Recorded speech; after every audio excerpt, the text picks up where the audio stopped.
దేవుడు ఎన్నడం నువ్వు చూడు, నువ్వు ఒక్కసారి వెళ్ళమ్మా, నీకు అసలు తెలుస్తుంది దేవుడు అంటే ఏందనేది. ఎందుకంటే ఆయన ఫస్ట్ ఆఫ్ ఆల్ అవుపించింది మీ గొల్లోలకు. ప్రపంచం ఆనాడు గొర్రెలు కాసేది మీ యాదవులే కదా.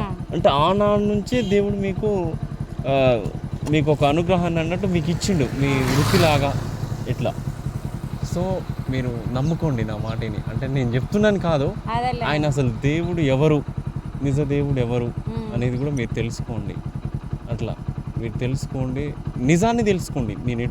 నేను కరెక్ట్గా నమ్ముకోని కూడా అన్నాను. అసలు దేవుడు ఎవరు, అసలు ప్రపంచం మొత్తంలో ఉన్న దేవుడు ఎవరు, భూమిని సృష్టించింది ఎవరు, కొండలు ఉంటాయి కదా, ఆ కొండ గుట్టలు, ఆ గుట్టలు ఎట్లుంటాయి తెలుసా అసలు మీకు?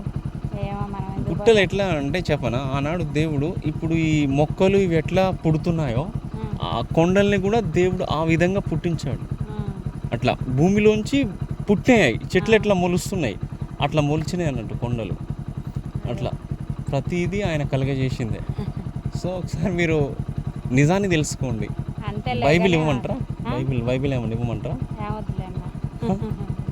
అట్లా ఇట్స్ ట్రూ గాడ్. నేను ఎస్టీ లమ్మాడి, సో నేను దేవుని తెలుసుకున్నా. అట్లా ఎట్లా అంటే నేను కూడా ఇట్లా ఇంతకుముందు మీలాగే ఉండేటోండి. సో తర్వాత సత్యం అంటే నిజం అంటే ఏంటో తెలుసుకున్నా. ఇప్పుడు 3వ ప్రపంచ యుద్ధం అనేది మీరు చదువుకుర్రా? ఎంత చదువుకుర్రా? ఇంటర్మీడియట్ చదువుకుర్రు. చూడండి ఒకసారి మీకు మ్యాక్సిమం తెలిసి ఉండొచ్చు. ఇంటర్మీడియట్ అంటే అప్పుడప్పుడు ఆయన మా ఊళ్ళో పాస్టర్ ఇచ్చేది బుక్కులు గిట్ట చదివేది, కానీ కొద్దిసేపు చదివి పక్కకు పెట్టేది. ఓకే, నిజాన్ని తెలుసుకోండి అమ్మా, మీరు సత్యాన్ని తెలుసుకోండి. బైబిల్ చదవండి. తీసుకురా మరి ఇస్తా. ఏమొద్దులన్నా, అవి ఉన్నాయి ఇంట్లోనే. ఆ మా ఊళ్ళో పాస్టర్ మొన్న కూడా ఇచ్చిపోయిండు అట దేవునికి. అప్పుడు అది క్రిస్మస్ అని ఉంటుంది డిసెంబర్లో, ఇప్పుడు నెక్స్ట్ వస్తుంది కదా.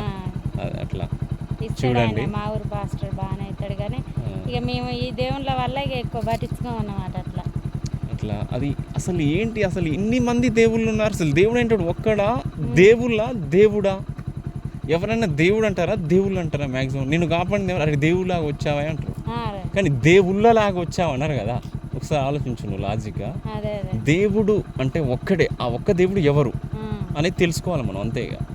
అసలు ఎవరు నేను చెప్తున్నాను కాదు, నువ్వు ఇప్పుడు బైబిల్ చదువు, ఖురాన్ చదువు, భగవద్గీత చదువు, నువ్వు అలా చదువు, ఆ 3 చదువు, ఒక్కటి కాదు 3 చదువు, నీకు సత్యం అంటే ఏంది అసలు తెలుస్తుంది. బైబిల్ ఇప్పుడు ముస్లిం షఫీ తెలుసా? షఫీ బాగా చెప్తాడు మోటివేషన్. ఆయన కూడా దేవుడిని అంగీకరిస్తుండు. ఆయన ఖురాన్ చెప్తుంది బైబిల్ని అంగీకరించు, యేసు ప్రభువుని నిజ దేవుడు అని నమ్ము అని తను చెప్పిండు. అట్లా నువ్వు తెలుసుకో.